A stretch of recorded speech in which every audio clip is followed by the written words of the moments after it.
On April 17th, I got my first roller coaster rides of the year. Unfortunately, the weather wasn't what I was hoping for, but with the cooler temperatures, mild winds, and overcast, I thought it would chase off the crowds. Obviously, that proved wrong. Because I knew Six Flags Great Adventure has been seeing big crowds already, I decided to make it to the park around 9:30, a good 30 minutes before the park actually opens up. We were able to breeze right through temperature checks and security, so I made a quick detour over to member services, picked up our new souvenir cup, then immediately traveled over to Kingda Ka. I saw the roller coaster testing while I was in the parking lot, so I knew I should grab a ride before the line starts stacking up or it goes down for any random reason. Well, one ride proved to be enough as the coaster broke down shortly after I got off. My quick mini review of Kingda Ka is, it's intense, but it still has that rattle. Okay, on to the best coaster in the park, El Toro. As I said earlier, the weather wasn't the best and it was around 50 degrees that morning, so my first ride in El Toro was rather sluggish. It was the weakest airtime I've experienced on Toro, but that still means it's better than most coasters out there. I thought the train was going to valley just before the brake run as we crawled through the last stretch of track. Thankfully, the lines weren't too long at this hour, so both Kara and I were able to snag one ride with minimum wait time.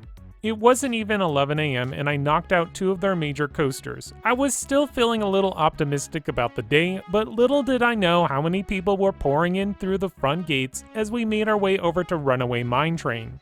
Braylon was stoked to get another credit, as she was a little too short for this coaster back in 2019. After two rides, Runaway Mine Train became her new favorite roller coaster at Great Adventure. It was now Leander's turn to hit up the thrills, so we made our way into Bugs Bunny National Park. He got a couple rides before it was time for lunch. After a quick meal at Shop 6, which the lines were non-existent at 12 p.m., I was worried that it would be really long lines and I forgot about using mobile order. Well, thankfully we didn't have any issues, then it was off to Nitro, only to be greeted by a full queue. This is when Austin from Derailed Coasters stepped in and saved the day. He was kind enough to provide a few skip-the-line passes that got us on Nitro and another round on El Toro. Without these passes, my day of riding would have rapidly come to a close as every roller coaster was seeing massive wait times. Similar to El Toro, Nitro was running a little sluggish in the cold weather, so the airtime wasn't as great compared to previous rides, but we still had a great time though. Oh, and that Helix still kicks butt. After Nitro, it was back over to El Toro for one more ride. This time with a full train in midday, it was running a little faster so the airtime was back to its more aggressive self.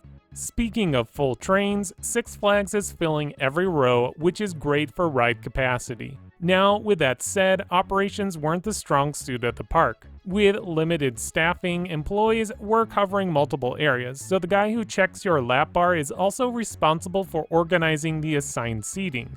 It really slows down the capacity, even when operating multiple trains. If the park continues to utilize assigned seating, they really need to get more employees to handle the additional work.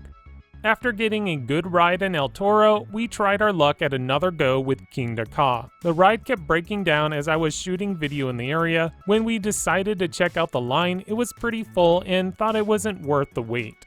During my 2019 visit, I didn't get an opportunity to ride Justice League, so I purposely grabbed a skip-the-line pass for the attraction, that way I could check it out. I must say, Justice League is a solid dark ride and it exceeded my expectations. The shooting aspect was a little wonky as your lasers never lined up with your blaster. Besides that, everything else was on point. Because the lines were really long, I decided that making it till close wasn't going to happen. We headed on back to Jersey Devil Coaster to check out the construction progress. The ride looks fantastic and I can't wait to ride it later this year. Before leaving, Braylon wanted to snag another ride on Runaway Mine Train, but when we got to the queue area, the line was pretty long and she decided it wasn't worth the wait. She's only 6 and already turning into a coaster enthusiast. After that, we took a few more pictures and video, and then it was out the door. All in all, the day was a good one, mostly due to the skip-the-line passes provided by Austin. Once again, I want to give another shout out to Derailed Coasters. He's new on Instagram and YouTube, so give his channel a look. So, my final takeaways for the day. The park is busy, which is awesome. I'm glad to see that many people want to get out to their local theme parks.